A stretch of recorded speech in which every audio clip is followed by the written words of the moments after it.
What's up? Yo! How you doing today? Doing good. How are you? Hell yeah, I'm doing good, man. Your Cheerios this morning? No, I don't need Cheerios. There's a couple things I kind of wanted to go over today at the head of the episode, right? And it's mainly the topical element of our podcast. And oftentimes we are going to get off track, and I think that's our charm, right?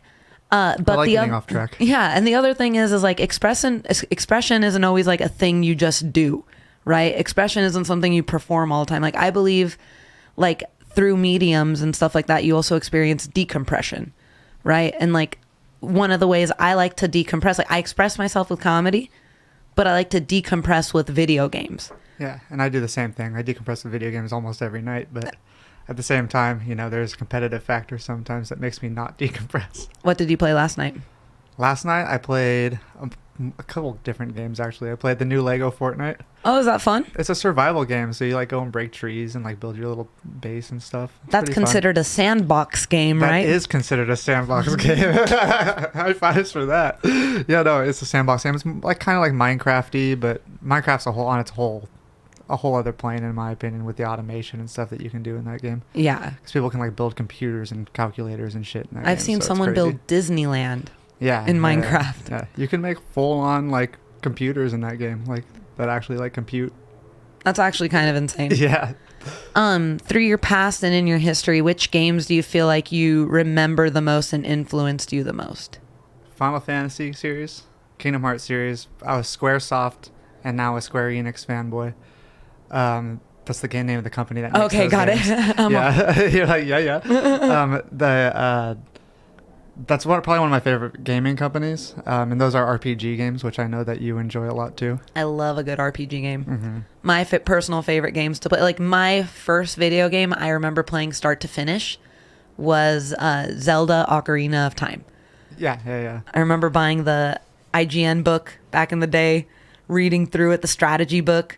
And fuck, dude, like that was the pinnacle of the best game in the world for me. Yeah. Oh yeah, and those games that you play when you're a kid, like they're always like right here in your heart. You'll never forget that. They follow you. Yeah, and then it's just every time you think about it, it's like a nostalgia kick in the back of the head. Yep. Yeah. Right now, like I decompress playing either Breath of the Wild or Tears of the Kingdom, depending on how I'm feeling. Have you liked Tears of the Kingdom? I do. Yeah. I do. I know a lot of people are purists to that world and they're like, I don't like that you could do this or that. And I'm like, honestly, I just enjoy new content. Yeah, it's fresh. Yeah. I get to play in a kingdom, in a world that I am familiar with, one that I like. I like Hyrule. I got the sticker on my truck. Yep. You got the sword next to you too. You got your sword. I got my sword next to me because it's the Master Sword. That's beautiful. Yeah, you don't really need to say much more than it's the Master Sword. The name speaks for itself. Honestly. And that's the thing is like a lot of the times, it's such a multi-layered type of thing, a video game, right? From start to finish. There's anticipation behind them. There's people who are working on them. It's got recently Grand Theft Auto 6. Yeah, the trailer came out. It was leaked. It came out. I got my own take on that. Mm-hmm. I think they did it on purpose. You think they're doing woke culture? No, they let's leak it. And because that's what I've been hearing a lot online is like a lot of people are upset that there's a brown woman as the main character. Really? And there's too many black people. No way. It's fucking Miami. I know, it's accurate. What the fuck did you expect? Well, that's the funny thing is like as far as Grand Theft Auto goes, right? That's like I remember me personally, I was just a kid. And I remember going to Lebanon and playing Grand Theft Auto 3 for the first time on my cousin's PC. And then getting home and my brother was playing Vice City, here in the States. And I loved watching him play, but he wouldn't let me watch all the time. And so I'd sneak in. I'd try to cue it up to him like, oh, brother, I love you. And just to see if he'd let me watch. And he'd usually kick me out just because it was a little inappropriate, with all the pews and everything like that. Especially for a kid. It's a little brutal. Oh, yeah. But what I'd do is when he'd go to work, I would take my memory card and switch You it out were with his, doing. and I would play. But like I didn't have all the cool shit that he had, and I never had the time to like do the story mode. So all I would ever do is cheat codes and run around. Cheat codes and run around and kill, yeah. Yeah, it was That's fun. all I did in like Grand Theft Auto 3. That's all I did was Yep. just cheat codes. By the time San Andreas came out, I started playing the story mode, but I wasn't allowed to play those games as a kid either. So I'd sneak over to our friend's house and play it over there. My parents had no idea because I'd never tell them. So you But didn't have a gamer-friendly household. I had a gamer-friendly household to an extent. You know, my parents always wanted me outside. They rather would have had me outside or doing stuff, playing sports, something like that. Yeah. But when it was time to relax, they didn't mind. Okay, but they just didn't Yeah. want you playing any of those violent-style video games. If it had a mature rating, they usually would be like, "No, we're not doing that." So your But that folks was- paid attention to that. Yeah, but that's because like my dad played video games before I did, you know. But he Oh, was that's playing, so cool. Yeah, but he was playing like Sega Dreamcast, like that kind of stuff. My first game ever was Sonic. Yeah, what was nostalgic to him? Nostalgic to him is probably the little handheld football games that you Oh got my in gosh. like the 80s. Pong. Yeah, shit like that. No, definitely like that. And I think I've heard him talk about Duck Hunt too. Oh, that's a good game. Yeah. I love those games too. Like when I look back at like I still on my I have a little, what would it be called, like an emulator on my GameCube for all of the arcade games for back. I Oh, got yeah, Dig yeah. Dug, Tetris, all of that Yep, good I stuff. had that on my Game Galaga. Boy. It's fun. Yeah, those games are fun. Arcade games are hella fun. Dude, and then that's like a silly way to get competitive with your friends as far as like the one player at a time. I guess like that's the OG way of decompressing with your homies playing games. Yeah. You would yeah. take turns. Yeah, and I do that I mean, I still do kind of do that online too. You know what I mean? Like Take you're able turns? to do that still. Yeah, with certain games, you know. I mean, but most of the time, yeah, we're playing together, which is more fun in my Yeah, opinion. But yeah, the taking yeah. turns, like sitting down on a couch with the controllers and like handing it back and forth, that's always good memories. Yeah, because you're forced to like watch your friend's performance. You know Yeah, what I mean? yeah. And then you're like, okay, I saw he did that. I'm gonna do that, Yeah. but then I'm gonna do this. Yeah, I had a friend that we used to do that with Mario all the time. Yeah. Like, just play the old Mario games and just like we each had a turn and we just go back and forth and back Yeah. and forth. Yeah. Dude, my folks had no idea what it came to with like mature ratings or anything like that. Not like obviously if my mom walked in, she'd be like, "What the hell are you playing?" Yeah. Because she didn't know what she had bought me or like what I was sneaking into my brother's room to play. And I always thought that was kind of funny because there was that stigma behind the mature rating games. And it's a little crazy. Like near where I grew up, there was like two sons did a matricide. Oh, yeah. The kids that killed their mom. Yeah. Yeah. And I remember so vividly the newspaper was like, "This is due to violent video games like Call of Duty and Grand Theft Auto." And I'm like, there's no storyline that tells you to kill your mommy Yeah, no. at all. No, there's never been a video game where it's like, hey, team up with your brother and cut your mom to pieces and bury her in the backyard. That's get not a to- plot of a video game. You're like, my objectives, what? You're just like appalled. You're baffled. I can see that happening in like a horror game maybe, but it hasn't happened yet that I know of. You know, last week we talked about television, and I know you don't really watch anything on Netflix, but the show called Black Mirror, they did that. Yeah. I've seen an episode of Black Mirror. It was they did like an interactive episode, and I think one of them was it was like one of them was like kill your dad or kill yourself. And I was like, what the hell? Like the whole thing was crazy. Like everything was so extreme. And whatever, it doesn't matter. But I'd kill my dad. it was so bizarre, but they do that on purpose. My They go dad's to birthday, the I extreme. can't kill him. Dude, that'd be kind of cool. For his birthday? Yeah, I'm sure you don't have to pay as much in the headstone if it's the same date, like You programming can just wise. put the one date and, then just put the little like the two little dashes below it like it's repeating. Yeah. To this date. Or you just have to put the date and then the years. So like 1952 to 2023. you miss out the. Exactly. Oh, by the way, happy birthday, Dad. Oh, happy birthday, This won't Chris. come out on your birthday, but you'll see it later. That's true. So Grand Theft Auto is considered is it a role playing game, a first person shooter game, third person That's a shooter good game? What is it? question. I would consider it probably like an open world third person action game, I guess. I guess a shooter. Where you could be a cop killer. Yeah, exactly. You could 187. Well, oh yeah. Snoop Dogg. All right. But it's definitely interesting as far as but like I said, role playing games. As far as for me, I like to decompress with Zelda. Yeah, that's totally fair. That's usually what I do if I'm playing say the new Harry Potter game that came out, the Hogwarts game. Have you been playing that? Yeah, it's been super fun. Is it fun? It's really fun, yeah. How true is it to the storyline? Well, I mean, it's set before. What? It's set 100 years before Harry's even born. What? Yeah. Are you like fooling around with Tom Riddle and stuff like that? Is he up I in haven't that? seen him yet, but I don't know if they get into that storyline exactly. That's right so now. What I'm dope. dealing with is like some like evil fucking like troll dude or whatever, or not a troll. He's a goblin. Do they have that on the Nintendo Switch? I think so. Yeah. Okay. They do. They do have it on the Switch.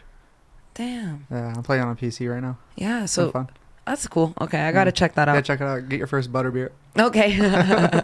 so you said you had to go to your friend's house to play San Andreas? Mm-hmm. Damn. And Grand Theft Auto 3. Okay. By the time Grand Theft Auto 4 came out, that's the first one that my mom allowed me to get. Okay. Yeah. San Andreas was. But I had to take her with me to the store because I was still underage. They used to ID people at the If store. you're buying a mature video game, you have to have a parent or guardian. I don't know if they still do that. But Man, they I definitely never did went back to the then. store alone. Yeah. I wasn't trying to get kidnapped. You just fucking rolled over to Target by yourself. Yeah. On your where? How? Oh, I guess. It's high school. Yeah, other stores existed too back then. It wasn't just like. Yeah, it was high school. I guess. If I was like 13, my parents. Oh no, when I was 13, I was skateboarding all around the fucking city. Yeah. Yeah. Do you still skateboard? Not really. No. I'll hop on every once in a while. Like if I see my brother's friends skateboarding, I'll fool around for a second, fall on my ass, and then be done. Another type of video game, right? Role playing game, first person shooter games, Call of Duty, stuff like that. I think the best first person shooter game is GoldenEye, Yeah. personally. Yeah. It's a good one. 007. I like that gamer culture where you can play together in person. Yeah. Totally. Like that's what the Nintendo 64 was like the absolute best for, was getting together with your friends. Nintendo's always been so good about that. Do you remember the original fucking Mario Party? Oh my Yes. God, if I'm going to get excited about anything, the first time your friends become your enemies and you're just having a good time. Yeah, we used to play that game religiously as a friend group. I remember when my family would have like church parties and stuff like that, that would be what I was most excited about. Like that moment when we all, we're playing whatever, we're playing tag, done. And that moment when we're unwinding and we turn on the TV and we throw on Super Smash Brothers, or we throw on Mario Party, or we throw on Mario Kart, like all of those multiplayer games where you get to, shoot the shit side to side. I love that. Yeah, especially Mario Kart, the balloon game where you like attack each other's balloons. There's 3 balloons. Yeah. Last person out. The battle carts. Yeah. It's so good, dude. Yeah. We used to All yell of it at was each other. so much fun. And Remember, we have a friend named Mason that we used to steal stars from constantly yeah. in Mario Party. He'd be like last place with 1 star, and we still take that last star from him. that's what it makes friends into enemies. That's what I'm saying. It's like there's unspoken agreements. Like right now, personally, I love when my it's been a while, but when my nieces and nephews would play Mario Party together on the Nintendo Switch, I loved being an observer because you can kind of see those unspoken agreements take place. Like, oh, hey, we're kind of killing it together. Let's team up against this person. Yeah. Like, oh, we're going to take their stars. Oh, we're going to steal their coins. I love that. Yeah, it's fun. That's, to a degree, those games, I guess, to a degree would require real-time strategy, like certain co-op challenges or whatever in those games. You're a big fan of real-time strategy games, right? I would say that I'm. Yeah.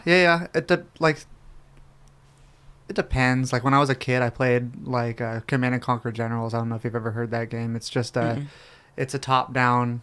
You're looking from up above, like you're godlike, looking down and controlling like units of like armies and buildings and stuff, and like sending them off to your enemy, and like gathering money so that you can make more soldiers and stuff like that, and like playing against each other with that kind of thing. It sounds like Risk, but a video game. Yeah, kind of like sounds cool. Yeah, and then like games like I consider Sims 4 to be a real-time strategy. How come? Because it's top-down and you're managing a unit, and your unit is your character or your multiple characters. You're managing these units, telling them where to go, what to do, how to make money so that you can progress, build up your base in quotes, or your aka your home. So is that not considered a sandbox game? No, it could be.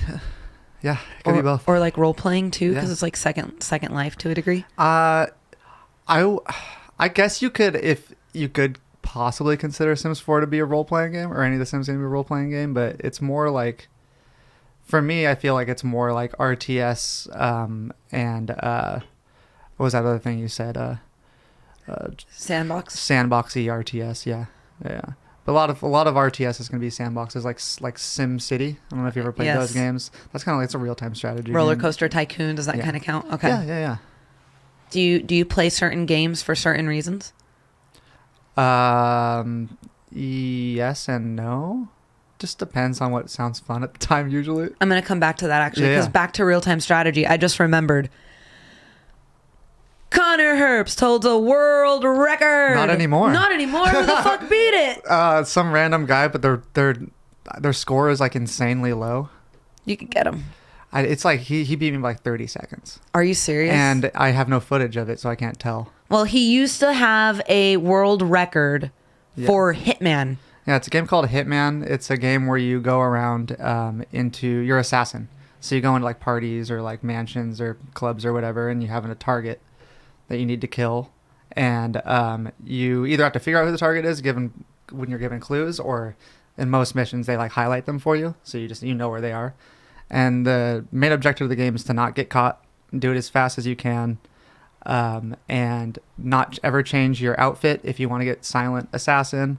And then if you want to... Silent Assassin is like a ranking in that game. Suit only is like there's like when you look at the leaderboards online, it's like if you play the game you want to play on master difficulty and then get Silent Assassin and suit only, which means you never change your disguise. And then if you're a Silent Assassin, that means no person in the entire map saw you do anything illegal. You never got caught by cameras, nothing. You're just a bystander. Yeah, and there's a timer at the top if you opt in to do the timer and you want to do speed runs. And speed running is, if nobody knows, or if anybody doesn't know, is it's when you basically just beat the game as fast as you can. Yeah. Yeah, and there are people like take it very, very seriously. And so there's this one map on Hitman that I was able to beat in 51 seconds? And for the Xbox, I was #1 in the world for maybe like a year almost. That is so cool. And then I just checked recently, and yeah, I fell off. Are you number 2? Yeah. Fucking go get that guy. Let's go delete his account. I'm not talking about anything violent, but like, let's delete his account. I don't know. I'm so out of practice. It takes so long to get to that point. Like I practiced on that map for like 3 weeks straight. That's like all I did. I'm gonna go ahead and say I'm a self-proclaimed bitch. Because I used to bully you so hard for, you practice video games. And I know, like, looking back, I'm like, you're such a dipshit, Melissa. Like, I was so pure as to, like, oh, the only thing competitive. Or, like, what was it? Like, you were watching the Fortnite fucking World Series or LOL World Series. Something like that. I used to watch League of Legends and Fortnite. And when Fortnite I got first came so upset when you were calling it esports. Yeah, a lot of people still do. I don't anymore. It is what it is. Let people enjoy what they want to enjoy. Yeah. I mean, it's not as taxing on your body as, say, like, like running, a 50. Yeah. Or like anything sport wise other than playing video games. You know what I mean? For the most part. I mean, like you can I would consider, like, this is a good analogy or whatever that I would like to say is that chess is not a sport, but speed chess is a sport. What makes speed chess is the reaction time, having to react in action. So do you believe the thing that classifies a sport is like the cognitive discipline that it takes? Cognitive discipline, but also motor movement too, for sure. Speed chess, you have to be fast. You're moving it and you're slapping that thing, right? Speed chess would probably be on the very lowest in terms of sports. You know what I mean? Even lower than video games, because video games, you have to have hand-eye coordination. Yeah. And you have to be damn good at your hand-eye coordination. You do. Especially with like shooters and stuff where you have to have that mouse click on a pixel. It's a funny thing that kind of translated for me because I have played video games for a long time, since childhood, and I still play video games now, and I work in construction. And it's really funny how much of a knack I have for operating equipment. Because I can operate the giant forklifts, the Gradalls. I can operate a Bobcat. And a lot of those things are literally operated by buttons and joysticks. Yeah. And having the touch is so important when you're picking up loads. And it's so funny, the same touch personally that I feel as far as like the reaction time or what I'm feeling in my hands and in my body. It's the same that I feel when I'm trying to be sneaky up onto an enemy in a video game or something like that. If I'm trying to move slowly or carefully. And that translated very well into real life for that. People don't understand how important video games can be for like the development of critical thinking and hand-eye coordination. Oh yeah. Like it's people want to keep kids away from them. I say keep kids playing them, just moderate it. Yeah. You know, everything's good in moderation. And video games, kids can fucking learn great critical thinking skills playing with their friends and like puzzle solving. Even playing by themselves. And that's something that a lot of people overlook. I don't have anything against Fortnite, right? But like if I had a child that was interested in video games, I would try to push them towards educational games first and then lead them into that for their free time video games when they're ready. Not even that. I would say not even educational, but just if they just want to have fun. I would prefer them to play a role-playing game that had a storyline that had longevity. Yeah, no, that's fair. Because to me, if you're going to talk, like, because critical thinking, but also discipline, right? Versus having something that's different and fresh how long does a Fortnite round last? Yeah, like, it depends on when you die, but it could be anywhere from like a minute to 20 minutes. Yeah. So that's different every single time. Like your attention span's constantly getting that hit, that reset. Mm-hmm. And yeah, it's you're looking out for the attention span, which is totally fair. Yes. I mean, because if you're going to do it, right, at Yeah. least do something that's going to have you focused for a moment. Keep your kid off TikTok also. Dude, yeah, that's intense, isn't that? It's so intense. Yeah, having the podcast, we downloaded a TikTok and I want to go ahead and I'll give myself a little pat on the back because I haven't scrolled at all. Yeah. Even the first time I opened it, it was like a little construction meme. I'm like, oh my God, they were already watching me. And I did it. I was just like, I'm not even going to scroll. I was powerful. Yeah, I'll say for myself, I don't go on TikTok either. Yeah. But I have been having an issue with YouTube Shorts. Oh, okay. I've been having a big issue with YouTube Hey, Shorts. YouTube figured it out. Just keep scrolling it. Yeah. But YouTube was something you always kind of divulged in anyway. Yeah. You loved you always watched YouTube videos. I watch like mostly like, like computer videos, science videos, sometimes like math videos here and there, like things that are interesting, like a lot of wildlife shit, Yeah. And then here on occasion I'll watch like, like some people like fucking beat each other up and shit, like just like silly YouTubers, But most of the time, I end up like going on, I'll like go on to like check our YouTube channel. This is what's been happening recently. I'll go in and check our YouTube channel, like I'll like check the views, check the comments, like all that stuff. And then I accidentally switch to shorts out of habit, and then I'm stuck for 10 minutes. And I'm like, what the fuck am I doing? I'm like, I have stuff to do. Like, what the fuck am I doing? I feel like that sometimes too. I've been trying to be like strict with myself. If I'm gonna scroll or be like a little indulgent like that, I'll try to stretch while I'm doing it. I'm like, I might as well be like loosen up a muscle or something. So it's so bad for you. But it's so bad for you. As far as attention span, that's such a big thing. And I'm not gonna knock Fortnite down all the way, because back to kind of what I was saying, like when I said I teased you about practicing, don't fucking air quote it, for practicing video games, right? Yeah. And that's the thing is like if a 9-year-old child's looking at round after round after round of Fortnite as practicing and discipline, trying the same whatever it is, then that is requiring a certain amount of an attention span. Yeah. Right, but a lot of kids don't play it like that. They're dicking around, they're raging. Well, you need to learn patience before you learn most things in life, and patience is huge. Yes. For understanding when to call it quits, and how far you actually go with your practice. Yeah.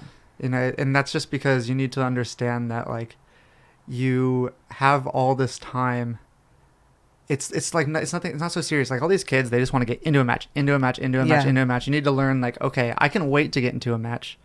Let me do something in between each match do some fucking stretches with my hands. Yeah. You know, stuff like that. Like, 'cause that really helps. People don't understand like how strenuous it is. I on remember your hands. you would tell me that. You're like, oh, I got to stretch. I'm about to game. I'm like, what the hell? Like, Yeah, but that's when I was playing like You for were real. competitive. Like I was playing for real competitive, like playing in tournaments Yeah. and stuff. That was different. You know, that was me trying to like keep longevity in my hands and stuff, so I don't Yeah. get like arthritis and shit. in the Okay, future, yeah, you know carpal what I mean? tunnel and all that. Yeah. Crazy shit. Yeah. Yeah, so but like when I play, like if I'm like, oh, I'm gonna hop in and like play a couple games with my friends, I'm not like stretching my hands out and shit before I play. I just hop on. It's like it's not serious. You're all gotta get my joystick fingers ready. Exactly. No, yeah, I got you. Yeah.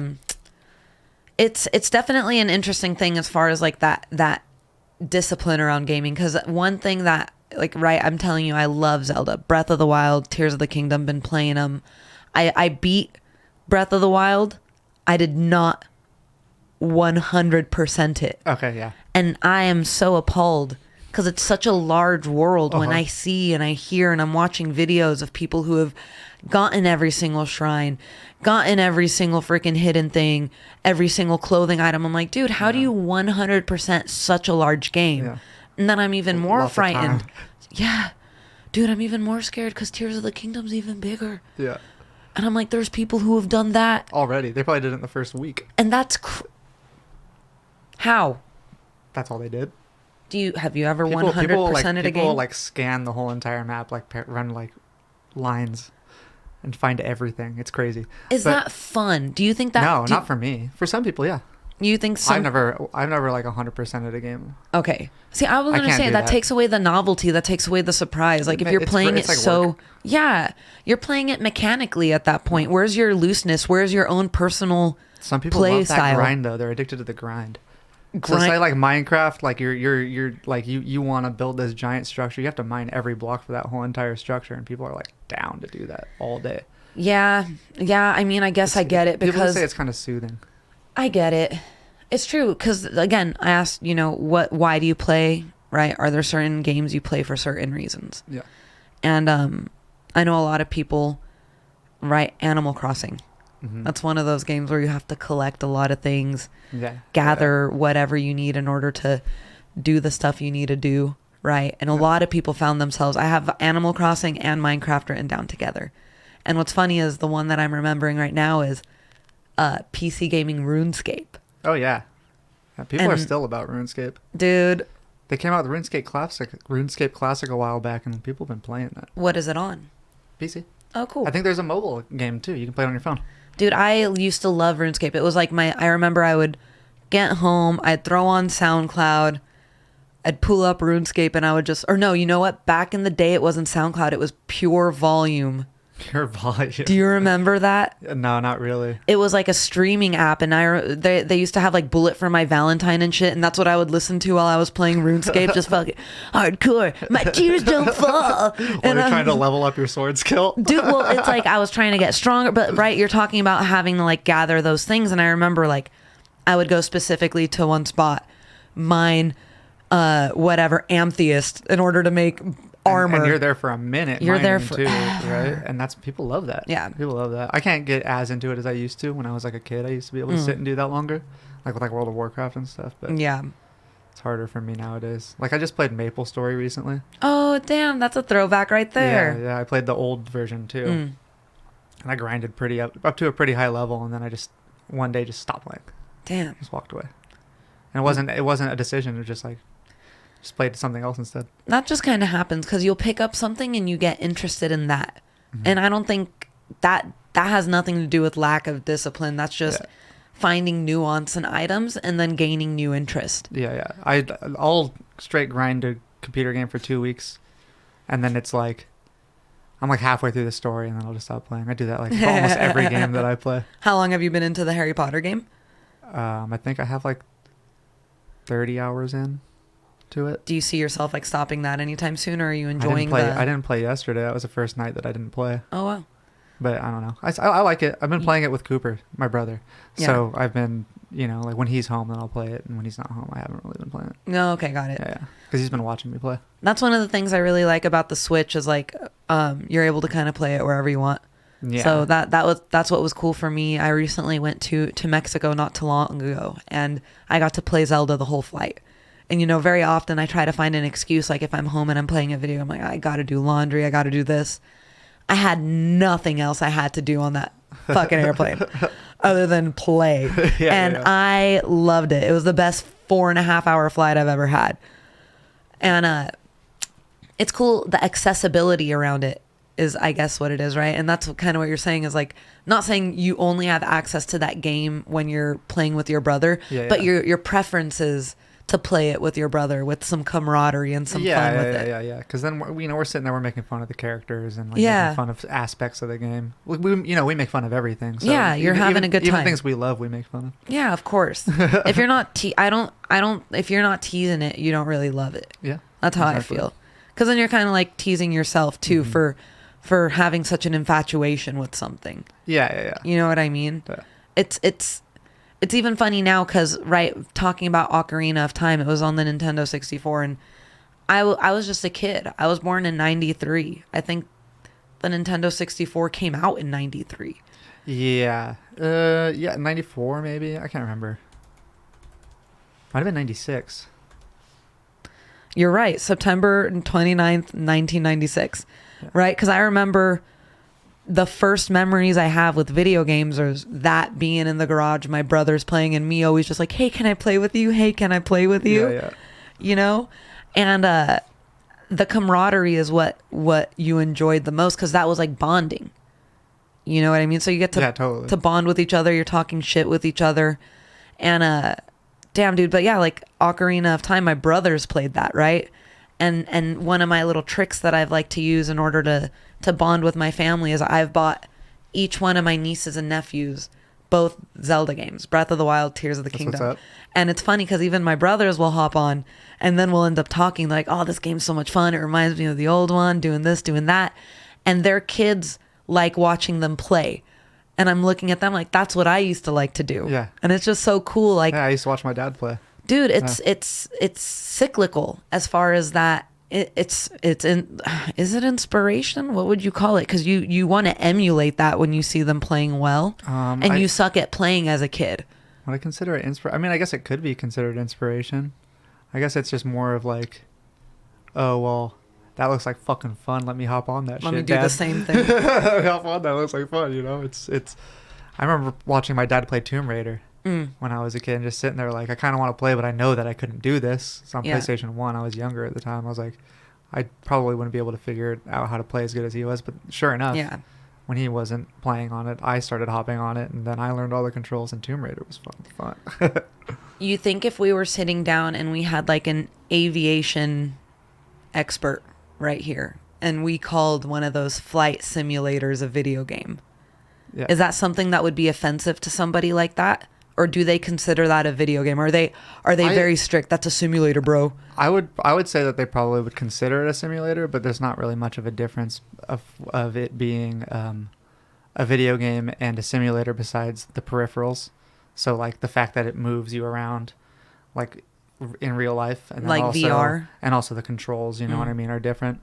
But yeah, like VR, you know what I mean. I'd still consider it a video game. Yeah, it's. I mean, if you're having fun playing it. It's a video game. Isn't that like how do you not like, what are your thoughts on that type of thing as far as like, there are pilots learning how to fly certain planes before they get into the real plane on a simulator. It's fucking awesome. It's pretty cool, right? Yeah, it's exactly what we should be using this technology that we have for is simulating things. Like when I was working at the nursing school, we had a simulation thing for the nurses to, they had there's a big fucking robot that like blinks, poos, peeps. I'm peeping at you. It's breathing. You can see its chest going. No, out. It's literally just like pulling down their shirts, like peep. It's peeping. Peep. Maybe peep. And then it does everything. Like it can give birth. Like it does all this shit, and then like after it gives, that's what the baby does after it gives birth. It goes, peep. And then it's fucking crazy. But there's like this whole like computer room for it, right? Which I had to help set up before I left the company. Yeah. And it's got all the heart rate monitors in it and everything, and then you can control the robot from the room, the computer room, and like talk through it so that when the nursing students are in there doing their diagnosis and everything, you're like talking to them. Like one of my coworkers, he worked the voicing thing, and he'd be in there like, "Oh, it hurts. Can I have a cigarette?" Like stuff like that. I'm fucking dying. Yeah. The pain is too much. Seizure. And it changes their voice too and everything. No. I think it might actually seize up. No way. It might like shake a little. Maybe the eyes will close. That's crazy. How cool. Yeah, no, the technology is insane. You don't even need to find Shout someone out to ill. Is that the company? That's so crazy because it's funny because there was such a stigma around video games, right? We're talking about, oh, they made you violent, they made you stupid, they made you lose your attention span. But then there's so many different disciplines right now that do use that, right? We're talking aviation, you're mentioning medicine. There's surgical simulators, and not even just simulators. There's people who are performing surgery with they're what's the word, like when you're far away, remote, they're remotely performing with robots, with remotes. You're right. It's pretty sick. It's crazy. Yeah.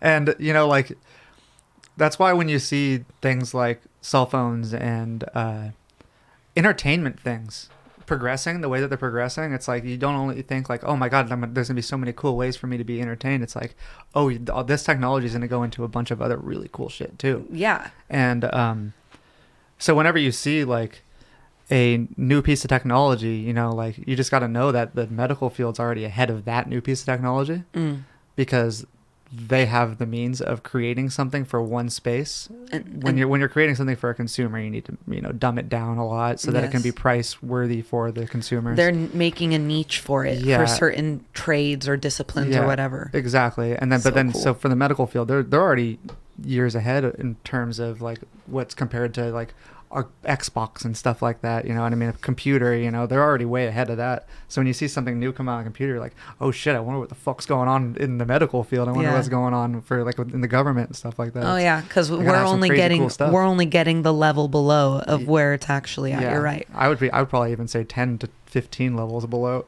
at least. That's pretty. So do you think something like Neuralink is genuinely possible? Like I know they're doing things as far as like testing and stuff like that goes, but I wouldn't say I know enough about it to give like a real definitive answer on how I feel about it. Yeah. But I would say I think it's possible for sure. Got it. But I think anything's possible. I know that like when I was reading about it originally, just because I think this thing that we were given, this brain, the stupid head, the brain, yeah, just in general, it's one of the most amazing pieces of our body technology, whatever you want to call it. The amount of things that are firing off in our brains at any given moment surpasses, I would believe, anything that anyone's creating. Yeah, right? No, we're walking supercomputers. It's amazing, right? Yeah. And I feel like tampering with that is so fragile. And I know when I was reading into it, I like was reading like 12 monkeys died after being implanted with it. And I'm like, the fact that we're still messing around with that is insane to me, because I'm like, we're already so connected with technology and things like that, and we're able to use video games and technology to our benefit. It's like, where do we stop? Yeah. Because at what point, you know, VR, it's great, but there's people who do play games like Second Life. Yeah. And they're very invested in those places, because sometimes this real life we have can be really hard. Especially for some people more than others, yeah.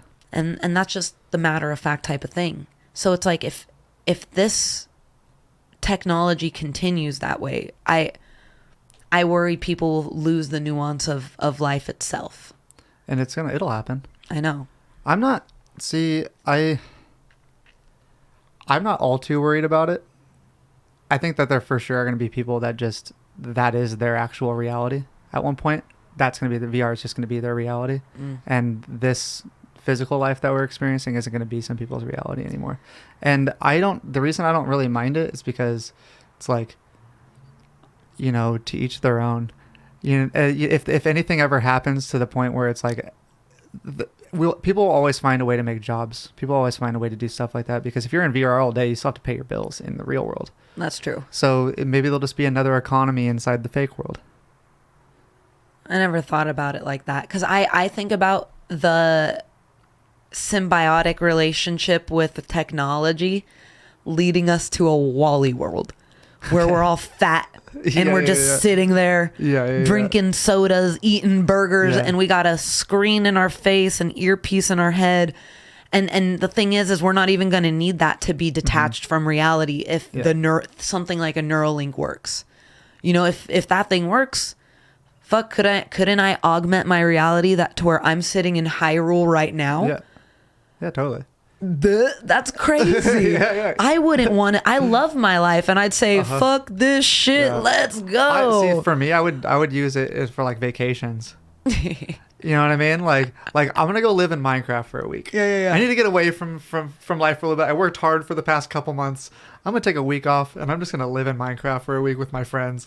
We'll plan like a week where we just fucking like make houses together and go kill zombies and shit. Honestly, that wouldn't be a bad, like, because there's people who do retreats like that for mental health where they completely detach from technology. And it's way cheaper. Have you heard of darkness retreats? No.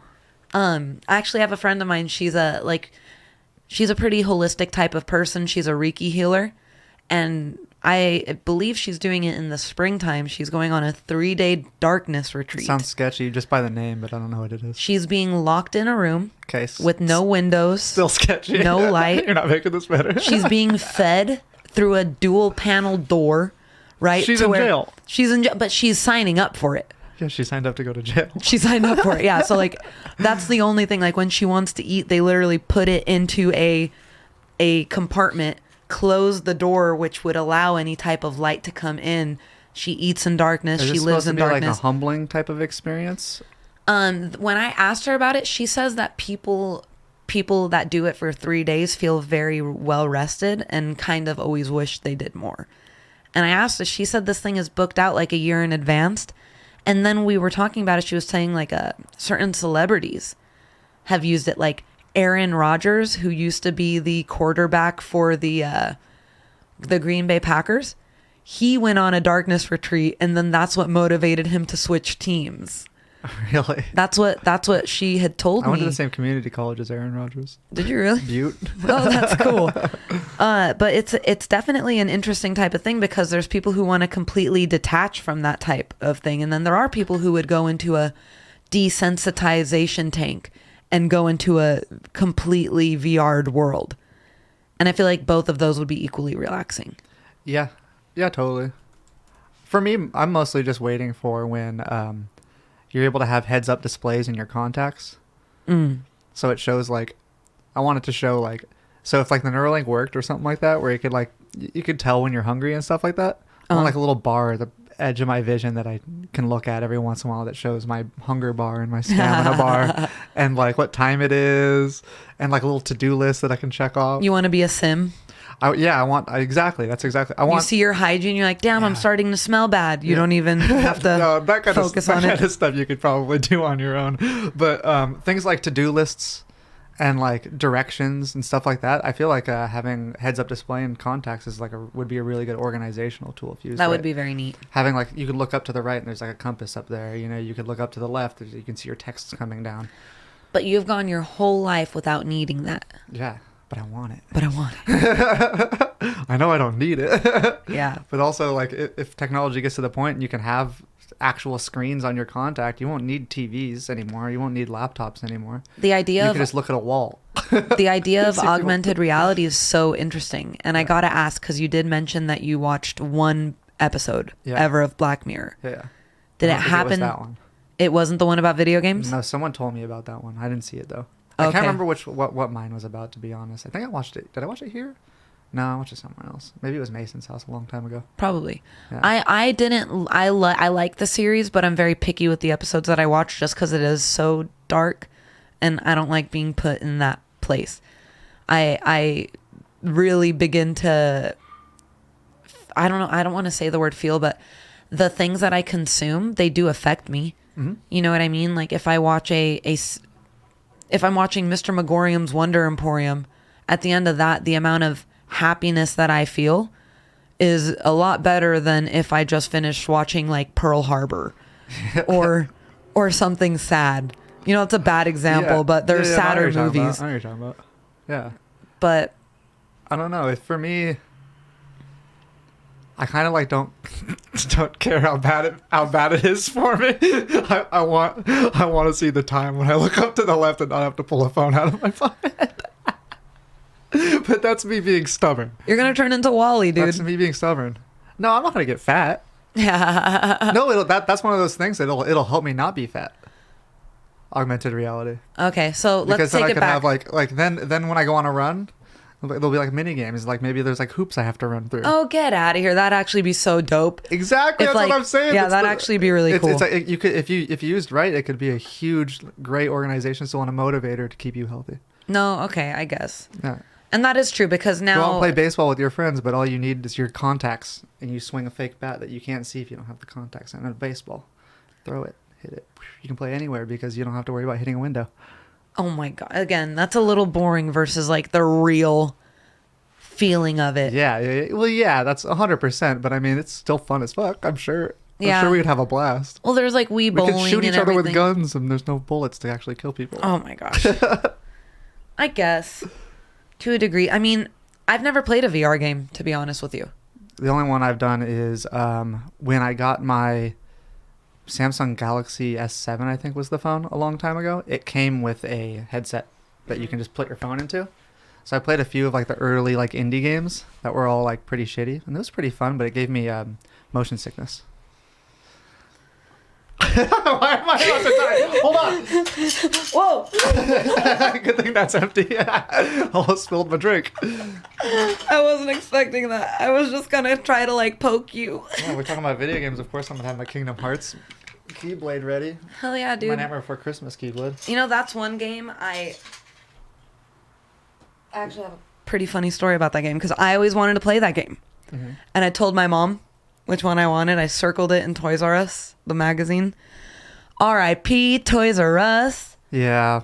And we'll miss you forever. And she bought me Dot Hack Mutation instead on told me Access. about that. Oh yeah, probably. And I never got to play fucking Kingdom Hearts. Fucking if I could go back in time for anything in the world, I'd walk into that store, into that Toys R Us, and stop your mom and be like, this one. This is the game. This is what she wants. Dot Hack was cool. I didn't hate it, but I was like, why is this game so different than the one I wanted to play? Like, I'd go to my friend's house that was playing Kingdom Hearts, and then it took me a minute to like, I was just a dumb kid.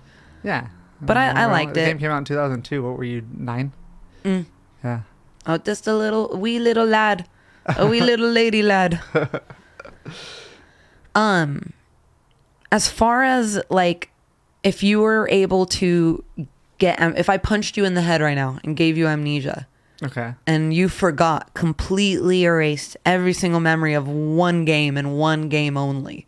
And you got to play it completely fresh. For the first time ever? For the first time ever. Which one would you want to replay with that type of experience? Shoot. That's hard. I want to say Kingdom Hearts. But that's the thing is, am I playing it as an adult with knowledge of all the other video games? Because if that's the case, then I probably wouldn't like Kingdom Hearts nowadays. How come you say that? Just because it's, especially the first one, it's very clanky. It's an old game. Let's say it was remastered for this experience. Have they not remastered any of the Kingdom? They have Kingdom Hearts 1.5, which is a remake of the first game, and then like kind of like a port of the second game that came out on Game Boy. But I don't know. It's so hard. Like, I would probably say Kingdom Hearts, but I almost said Minecraft. Because the first time I played Minecraft, like, lights off in my room, just relaxing night, just relaxing, hanging out by myself, nothing else to do, and just like beautiful music, and then just sunset in the Minecraft world, running around collecting chickens, not knowing what I'm doing, collecting chickens, like making my own little base, like that kind of stuff. It was a really, really fun experience. You learned with the game. Yeah. Minecraft's one of those games that you kind of either have to look up how to do things or, have been playing trial for a long time. and error for just endless amount. Yeah. I can't see anybody not at least looking something up or asking for a friend for a lot of these things, though. Yeah. It's a very community based game in terms of like understanding how certain things work. You kind of have to have other people know it or figure it out after a lot of trial and error. Can anyone visit your world, or do you have to like open it up to the public? Both. So like you can have your own solo player world and then invite people into it. Sometimes I can't remember exactly how that works, but then there's like things like realms, which are servers where all your friends can go and play together. Okay. Yeah. Got it. That makes sense. Yeah. As far as like augmented reality goes, I think it would be really cool to be able to try certain things out that like, how do you say it? There's so many people that go into trades and professions they dislike.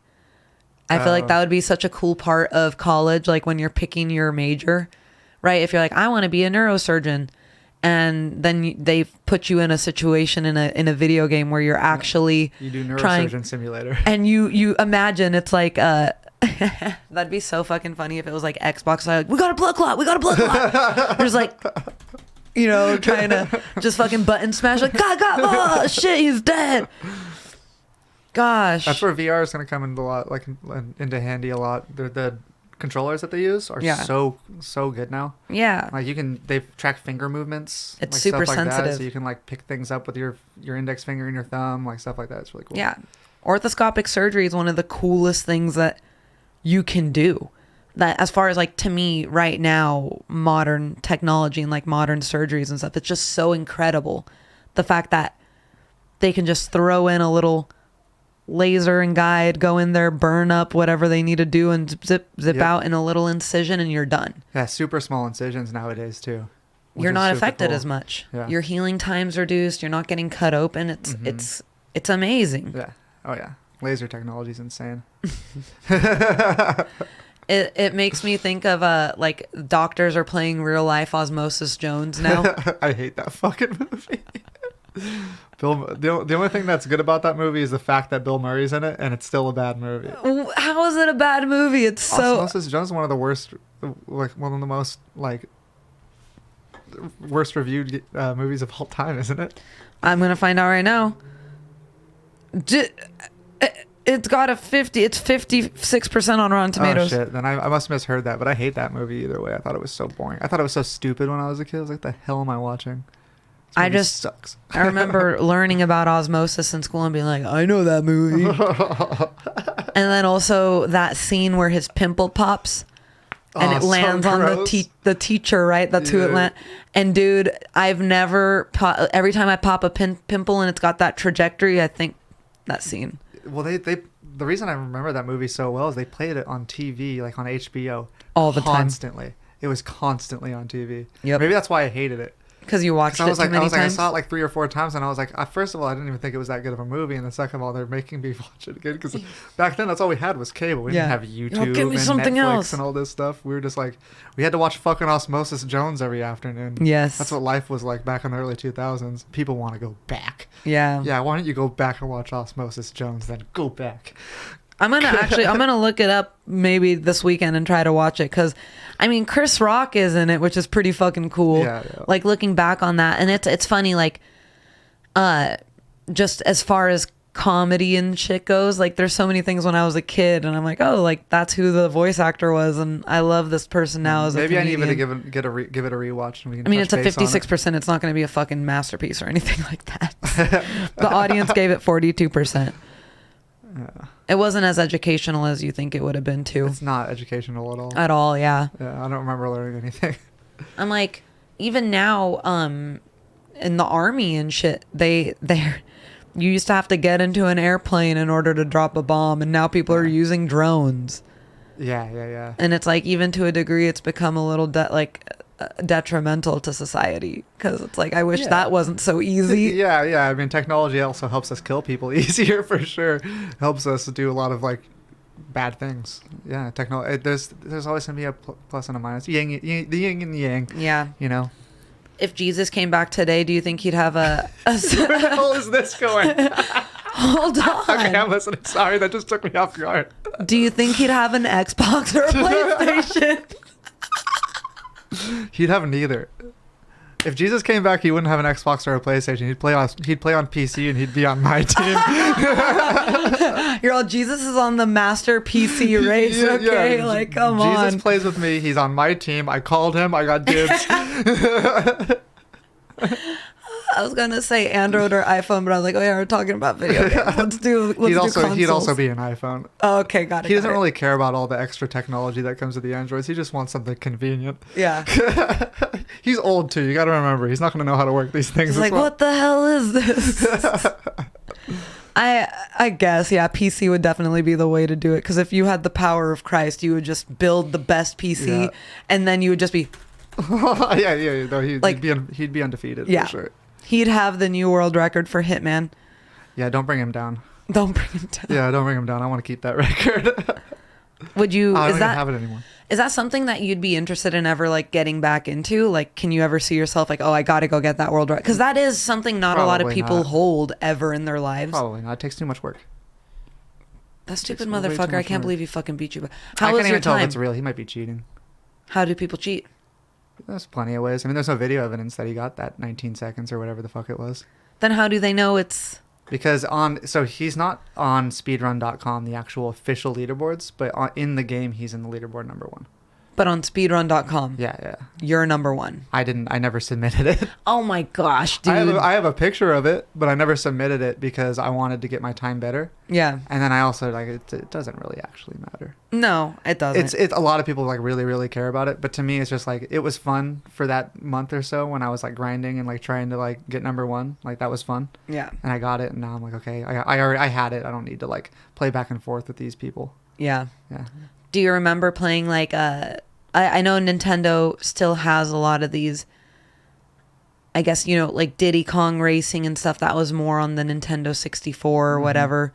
I don't believe there's one for the Nintendo Switch, but I remember games like Crash Bandicoot and stuff like that. Yeah. And those fun characters for the I guess now more adult consoles, they kind of became extinct too. Well, to an extent, like they just remastered all the Spyro games. Okay, that's cool. And they actually remastered all the Crash Bandicoot games recently too. Have they released them? Yeah, they're on like PlayStation. Okay, I think they might be on Xbox. I know they're on Steam. I have the Spyro trilogy on Steam. That's dope. The original PlayStation trilogy, yeah. That's dope. But so like they get remastered and they get re-released and then like people play them, but it's not like they're making new games, you know. Okay, yeah. Actually, I think they were planning on making a new Crash, but I'm pretty sure they are. I think that would be a really neat thing to do because as far as like the people that are buying these video game consoles right now that I know are our age. Yeah. And if I bought like half of the reason I bought a Nintendo Switch was because there was a new Zelda game. I was like, let's go ahead and I want to play that. You know what I mean? Yeah. And I feel like a lot of people would get behind that because so many people enjoy that nostalgia. Right? Yeah, definitely. And then if you have it now with today's technology, today's graphics, all this, which by the way, the graphics on Grand Theft Auto 6 looked pretty shitty. You think so? I mean, from the video, it looked like I was watching Vice City ads. Yeah, it looks like GTA 5. It should be better. The hair flow is a little bit nicer. You can't really tell from trailers though because it's still not a finished project. So we'll 2020 see. fucking 5. 2025, dude. Yeah. I can wait. I've already waited 10 years. They keep on releasing little things from GTA 5 to give you that hit, that little hit. Yeah. They're like, we'll get you a little high, but we're not going to give you the full dosage. Exactly. I waited almost 14 years for Kingdom Hearts 3, and I still never beat it. I have patience. I don't need it to come out right now. Yeah. There's plenty of games to play. There's no way I'm going to be able to play all of them. Yeah. I'll get to it. Do you like doing side quests on video games? As far as like, do you avoid beating games a lot? I don't avoid it. It just happens. And I do usually what happens with like RPG games like Breath of the Wild, like Zelda games where they're open world and stuff. I tend to start off the game with big ambitions. Yes. And do all the side quests and do everything, get all anyone the puzzles, you talk to, you're like, everything. I gotta do this. Yep, gotta do it. And then I do that for a while, and then I just get burnt out. Yeah. If I would just play the main story and that's it, not touch anything else, I'd beat games way more often. What's funny is like I'm telling you how much I enjoyed playing Zelda with no guilt of what I have to do with my real life on an airplane. when I got home from that trip, I was so burnt out from the game, I didn't touch it for a month. Yeah, it's like that for sure. And then I had like 100%. one rough day where I was like, I just need to relax a little bit and ride a horse through Hyrule, slay some moblins. Some moblins. Yeah, you got to do it sometimes. So they gotta go out there and slay some moblins. Get back to it. So Sims is considered a sandbox game? Yeah, simulation game. Simulation game? Yeah, Okay, simulation. sandbox simulation game. I mean, like SimCity, Sims, Roller Coaster Tycoon, like you mentioned earlier, they're all simulation games. They're like RTS simulation sandbox games. They can fall under a lot of categories.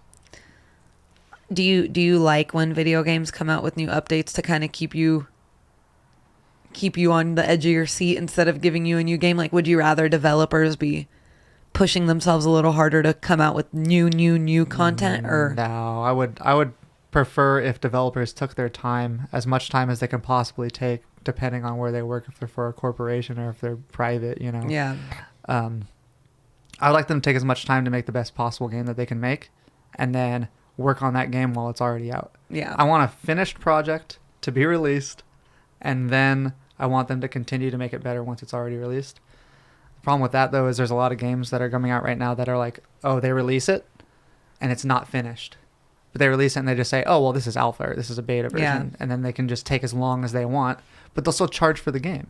oh yeah, So they charge $20 and be like, okay, here's the beta version.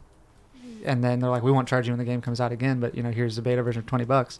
And it's a shitty ass game and they take years to actually fix it.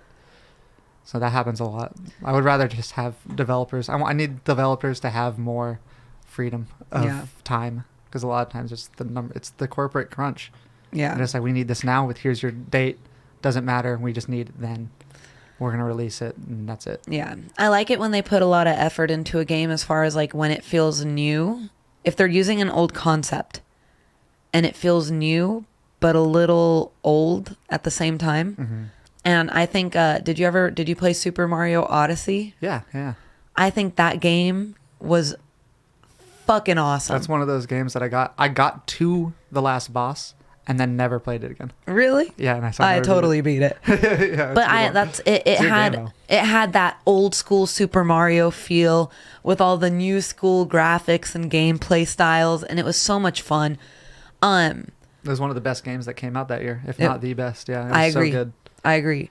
Do you think, like, when we were kids, it did kind of come out around our childhood when we had mobile gaming, right? Or originally you'd have to be at your home in front of a TV plugged in. We were in the Game Boy era. Yes, we had Game Boys, and then the PSP. PSP came out when we were in like 5th or 6th grade, something like that, maybe 6th grade. And it was cool. Mm-hmm. It was fucking awesome. To a degree, I'm not saying there's like shame behind mobile gaming, but like if you're a family at dinner, it would be a lot more effort to have your gaming cards with you, your Game Boy, your Game Boy bag, or your PSP, whatever it is, with all your cards. Now the accessibility to gaming's on our phone. Yeah, it's crazy. So I watched this guy, shout out Pirate Software on YouTube. He's a coder. He owns his own business. He owns his own game studio. He's putting out a game called Heartbound.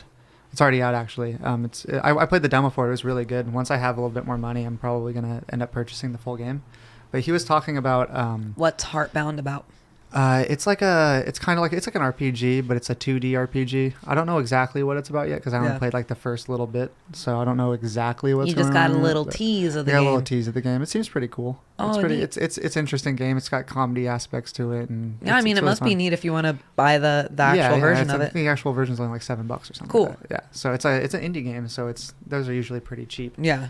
Where was I going with this? We were talking about accessibility to gaming. Yeah. So he was talking about how when he was working, I think, because he worked for BlizzCon or Blizzard, the company that made World of Warcraft, and I guess I think it was when he was working there, he set up like a little table with like demos out. So like for the games that they were releasing, they had like the controllers out and stuff, so people at the convention can come up and try the game out, right? Yeah. And the first day they set up keyboards. And they realized that all these kids didn't know how to use a keyboard, right? Yeah. So then the next day they set up controllers, and the kids were pushing the controllers away from themselves and reaching over and trying to touch the TV screen because they thought it was a touch screen. Yeah. These kids had never used a keyboard A controller tangible before. game controller. Everything's on tablets and iPads. Yeah. And I was like, damn, that's fucking crazy. It makes me feel They're used old. to playing like this. Yeah, because when we were up until we were at least 12 years old, there wasn't even touch screens yet. No. So I remember when touchscreens came out, I was like, fuck, this is the future. What the hell's going on? This kid, my mind's blown. I'm watching this guy swipe up and down on a screen. I was like, what the fuck is happening? I remember one of my first experiences with it was like in an airplane. You would just like, you know what I mean? I would freaking decapitate myself. That whole experience with the screen, I'm like, what the heck but they were so shitty. You knew there was like buttons behind it almost. You know what I mean? As far as the pressure you'd have to put you have to put in order to get the response. And now it's effortless. Yeah, and then they did a heat touch for a long time. Yes. And that proved to be very when your hands were hard to cold. use. Yeah, hard to use. When your hands are cold, or like if it's a near hot object, it'll just press a bunch of shit. Yep. Press a bunch of shit in your pocket. You know? And now I can't remember what it's like. What's it called? Fuck, I can't remember what it's called now that they use, but yeah, it's like far better. It's so cool. And now you can bend screens. And that's what children wanted to play. Yeah. Well, it's funny because we grew up with cell phones, and iPhone kind of came up with us. And I remember when Temple Run came out. Mm-hmm. And it's so funny because that game, I was in high school. Everybody was fucking playing that game. We were sharing high scores. We were all addicted, and we're just sitting there at our phone, running through a temple, not trying to get caught by gorillas or whatever it was that was chasing you, right?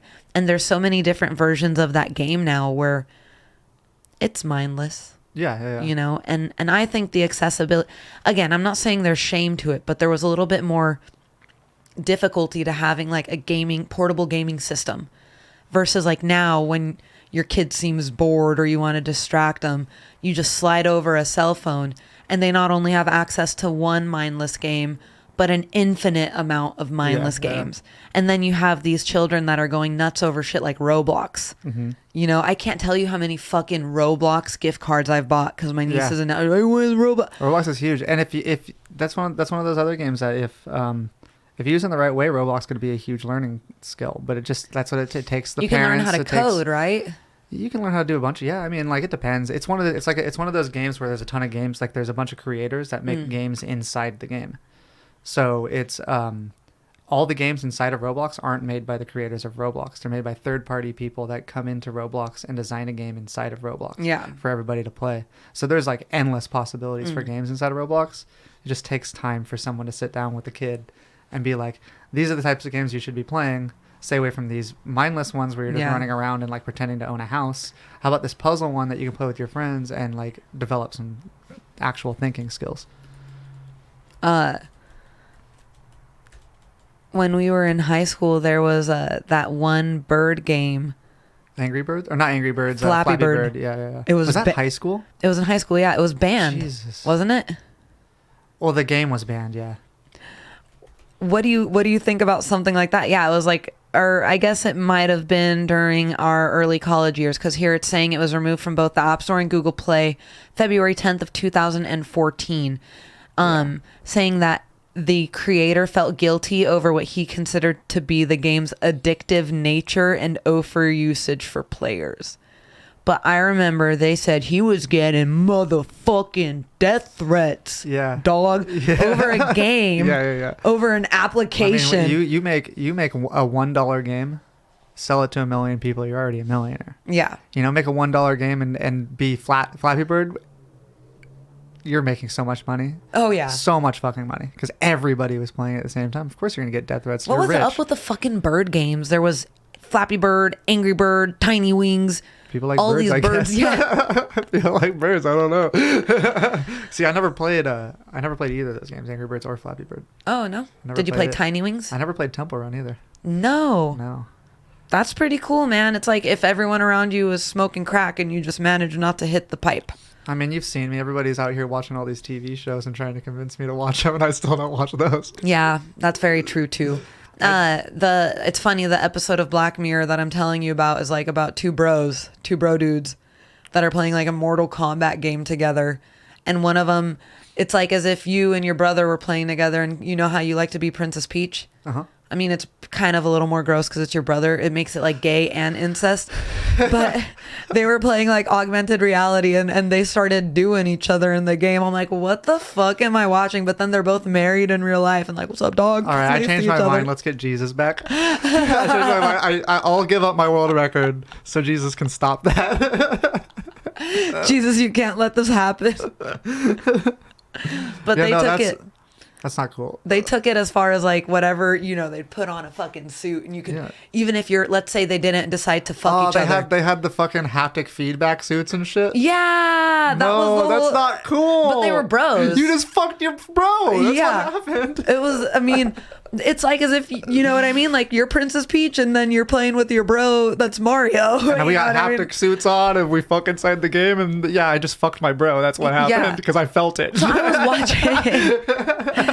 And then so when you say haptic suit, that's a real thing? Yeah, they sell those. So you could really play Mortal Kombat and get beat up? Like if this was I think it's only compatible with certain games. Like there has to be coding going into that. I think. Can you actually get hurt?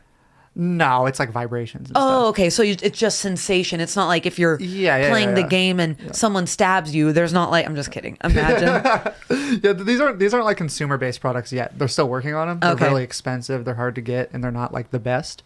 They're good though. I mean, I'm sure it helps with the immersion. Like from what I've heard, I haven't been able to use one. I want to so bad. Yeah. Try it out. They have like the these like platforms that you can stand on where you can run in place because there's like ball bearings and stuff underneath you. Oh, that's so dope. So when you're playing a game, like you can run in real life and it translates into the game. You're, you know, like with your VR goggles on and stuff. That's so dope. And then you get shot by a bull and it vibrates where you got shot, like stuff like that. Like that sounds like a lot of fucking fun. I think it's cool how they've been able to recently do simulation style things without technology to a degree. Like I think it was recently in like the last 10 years, I've recently been seeing people like snowboarding on a specific type of turf that mimics the same ground force reaction you'd receive on snow. Yeah, I've so seen there's people snowboarding in the summer. It kind of looks like regular turf, right? Yeah. It's green like grass. Yeah. But it's like, it's got like whatever a similar the reaction consistency. is underneath it, it's supposed to give you the same type of feeling you'd get if you were hitting the ice. Yeah, and same type of friction. And that's so like, I know they probably could do something like that for snowboarding with VR, but then it's like, how cool would it be if you could ever get to the point where you're like virtually riding a half pipe on a skateboard? Yeah, that would be so sick. That'd be so dope. And you don't have to fear falling or breaking your head. You don't have to worry about getting hurt. I mean, that's another really cool thing. I've actually thought about this before, about how like extreme sports, how much crazier they can get if people were able to practice in simulations. Could you imagine? Like, fuck a foam pit. Yeah, exactly. You just practice in your simulations, and then once you feel comfortable enough that you can get it every fucking time, and you don't feel like you're going to die anymore, then you can go for it. Yeah. And you still have that fear of like, what if I land on my bike? Yeah, right. Or my bike lands on me. Yeah. Ooh, so smooth. That'd be so dope, dude. They'd be doing triple, quadruple helix, 360,000 McTwists. Yeah. I mean, technology, like I said before, if used in the right way, could be a hugely beneficial to the human race. But you know, there's always those outliers and the obvious cons. It's human nature to want more. You know, totally. When you touch the tip of the iceberg, right? It's just, that's only the tip of it. There's so much more to it. And it's like, there's so, like when we talk about extreme sports, there's homies, you know, it used to be extreme to skydive. And then they're like, you know, I want a wingsuit out of an airplane. And then that's not enough. They're like, I'm going to wingsuit 45 feet above a mountain and give my friend a high five with a paper mache that like, you know what I mean? I'm going to try to go through a 2-foot hole. It's human nature to want to keep pushing and pushing to the point of pretty much annihilation. Yeah, and that thrill is addictive for a lot of people. I mean, look at Travis Pastrana. That man is an absolute insane person. He's insane. He makes his kids like jump off of fucking, I think it's so cool. His parenting style is like teaching them how to be fearless. And I don't know, right now we're talking about that type of extremity with video games, right? I'm telling you, people push it to the limit. And you know what? I just remembered the fucking submarine homeboy using a Logitech controller. Oh yeah. I forgot about that. Yeah. No, I don't know exactly what the technology was on that thing, but for there to be any point of failure like that is kind of insane to me. Oh yeah. That there should have been a hardwired controller in there. The funniest thing to me too is like you can check out the Titanic in VR, like 360 view, and you still fucking died. And you're still alive afterwards. You fucking died Unless someone for it. hits you over the head with a shovel while you have your goggles on because you can't see. And then that's where like we oversimplify a lot of the things that we believe in. You know what I mean? It's like we trust in technology so much that it could actually be the death of us. Yep. Well, I want to touch on. I doubt you know if you didn't know what that haptic suits exist about the whole VR chat world that's going on right now. What's a VR chat world? VR chat it's a game. It's like Second Life, but it's in VR, right? And there's a lot of people in that game that have like virtual girlfriends, and they have sex with each other in the game, right? While voicing to each other, and they both are wearing these suits. Or there's also sex toys. Like for a guy, you get like a fleshlight type of thing. Dude, there's like there's banana dudes. You're telling me these banana dudes have kitty cat girlfriends and they. Well, no, they're all usually dressed like furries. That's what I'm seeing here. I'm looking at. Yeah, they're all usually dressed like furries. I've seen it happening, it right before my eyes in VR. Actually, not in VR. I wasn't wearing my headset. I was on my computer because me and Cooper used to go in there, my brother, and we used to just fuck with people and talk to a bunch of people and hang out and stuff. And every once in a while, you stumble into a room where, it's usually like two furries like looking in a mirror and like talking to each other, or they're not talking at all because you know what they're doing. Oh my god, it's funny. I'm like looking at it right here, and there's people. They're dressed with like. A couple of them are furries, but ironically, one of them is Did you ever watch Sword Art Online? That anime. Yeah. One of them's dressed as. I didn't watch it. I read the manga. Oh, okay. One of them's dressed as Kirito, and I'm like, and that's actually a very cool little comparison. They have every skin you could possibly imagine. You can download skins and put them in there, whatever you want. How cool! So you can run around as like Peter Griffin or whatever. But like. Yeah, they have like these sex toys. I don't want to hear about that. That's so fucking gross to hear about these incels having to fuck each other over the goddamn fucking. Get out of here. No, I need to tell you more. Go meet. No, I don't want to hear about it. We're done. No, that's it. It's over. No. I'm just kidding. So, anyways. No. All right, fine. That's so weird to me, dude. I'm like, we're talking Sword Art, where, one of the weirdest storylines is when he meets the girl and they have a fucking online baby together. Yeah. Get out of here. Future. It's the future. You're not looking forward to it? You don't want No. Because then you can have like online babies and real life babies. This is when I say I'm a prude and you're a dude. You're just so down with it. You're like, these people like love each other and they're like fucking online. And I'm like, no. Like, I don't. No. I don't give a shit. It's not my style. I'd rather have like physical touch, but fucking let them do whatever they want. Whatever you want, you know what I mean? Let them live their reality. That's their reality. It's okay. Interpersonal connection is cool. It's cool to meet people you enjoy and it's oftentimes really unfortunate that people will be separated by space and time and worlds and whatever. But you shouldn't be that desperate for it. Well, no. And if you are that desperate for it, walk outside. These are people that live on their computers anyway.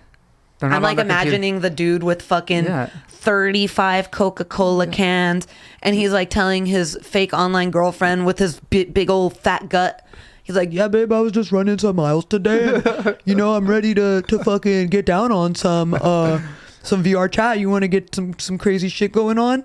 But he's just fat and sloppy. It's not even like that. They just log on. They're already there, and they message like, hey, it's good to see you, sweetie. Hey, kitten.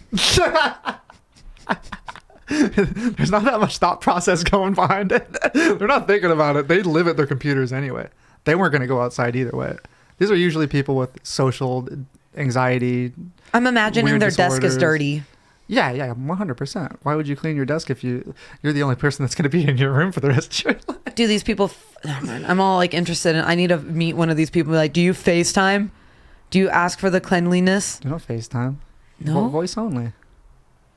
Well, because they're all usually not the most confident people in the world. That's why they're sitting behind a computer the whole days because they don't. I get it. again, it's important, but the thing is like, again, I think physical touch is important. Yeah, totally. Like, I think about, like, It's sad, but some people never experience that. Yeah. Their whole lives. Like, some people need a hug. Yeah. Go give them hugs. Go find these dirty desk dudes that are stinky and fat. Go give them all hugs, Melissa. That's your new job. Hell That's the charity you're doing for Christmas this year. It is. No, I would never do that because people are disgusting. But there's, you know, those videos you see online where it's like a parent at Pride, and it's like a hug from a dad, and you see people like running up and hugging the stranger and just embracing them so hard and crying. And I watch those videos and I'm just like so grateful for the friendships and relationships and everyone that I have around me. Cause I'm like, I can go to my mom and give her a big ol' hug if I, you know, when I want my mom. But there's people out there that like, they'll see a person with a sign and break down. Yeah. Yeah, no, I mean, it does suck, but you know, you just got to live with the fact that, I mean, it would be weird if I was doing that kind of thing. You know what I mean? If I'm like on there, cause I'm a social person, I'm out all the time. I touch grass. I touch grass. You know, like I do stuff. I see sunlight. I do stuff. I have social interactions in the real world. Yeah. I don't have social. I do have a little bit of social anxiety, but I'm usually able to get over it by the time I'm like actually hanging out, that kind of thing. But a lot of people don't have that, and that's never been an option for them. So they just, you know, that's all that they have social wise is being able to sit at a computer and talk to. I know other my people that are first the same way. thought when I heard about ChatGPT was I'm grateful for it for when people don't have anybody to talk to. Yeah. But again, that's what makes me sad. But you could always find someone to talk to on the internet. That's what's beautiful. Omegle, man, do you remember that shit? Didn't they get shut down recently? It shut down recently, yeah. Yeah. That used to be what people used to think you'd meet people, but then you just see nasty people. Never mind. Okay, we're done. Lots of penises. Talking about the internet's getting kind of gross. Penises and VR chat and sex toys. All right. Internet culture is so gross sometimes. I love it. Hell yeah, dude. All right. Bye, guys. Have a good day. Thanks for tuning in. I'm all grossed out and running away. Fuck. People really use those.